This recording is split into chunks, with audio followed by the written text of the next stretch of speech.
Customers like the practicality of small MPV people carriers, but sales in this category are falling because small SUVs are more charismatic. So, what if you could produce a little MPV with the charisma of a little SUV? That's the thinking behind Fiat's much improved 500L. Potential 500L owners will come to this Fiat knowing it to be a more grown-up car than its city car stablemate. They'll know that it won't be quite the same to drive, and of course it isn't, although you do get the light steering that marks that little tiddler out. This, in combination with great all-round visibility, aided by this high upright driving position, makes the 500L very much in its element around town.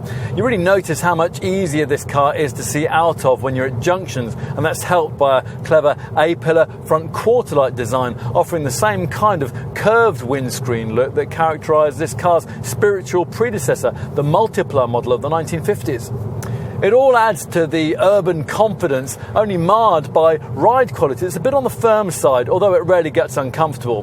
This, in short, is a car that you might enjoy on the school run. Beyond the city limits, though, the 500L feels much less assured. Here you might wish that the steering offered you a little more feedback and that wind and road noise weren't quite so prominent. Under the bonnet, the range is based around either 95 or 120 bhp petrol or diesel engine options. The green pump fuel power plants are both 1.4 litres in size, with the 120 bhp turbocharged T-Jet unit infinitely superior to its feebler, normally aspirated alternative. Most buyers, though, will want one of the multi-jet diesels, either the 95 bhp 1.3 litre unit, which comes with a dual-logic auto transmission option, or the 120 bhp 1.6 litre power plant, which is capable of up to 67.3 mpg on the combined cycle and 112 grams per kilometre of CO2. There are three 500L body style options, the standard urban model, the 7-seat wagon, and the top SUV style cross variant that we're trying here. Cross buyers get a raised ride height and a mode selector giving extra traction plus and gravity control driving settings for light off-road use. You tend to approach this 500L expecting it to be a pumped-up version of the 500 city car, which of course it isn't. To make this model as big as it needed to be, fully 60 centimetres longer and 18 centimetres taller than an ordinary 500, Andreas Wuppinger's styling team had to use a Punto Super Mini floor plan as a basis for something quite different, and then give the end result a recognisable 500-style twist, hence the familiar wide-eyed front end. As for the changes made to this revised model, well, they've mainly been about creating more of a visual family connection between this car and the 500 city runabout that Fiat hopes many potential buyers will be graduating to it from. These uniquely illuminated mid-level daytime running lights are, for example, borrowed from the most recently improved version of that smaller car.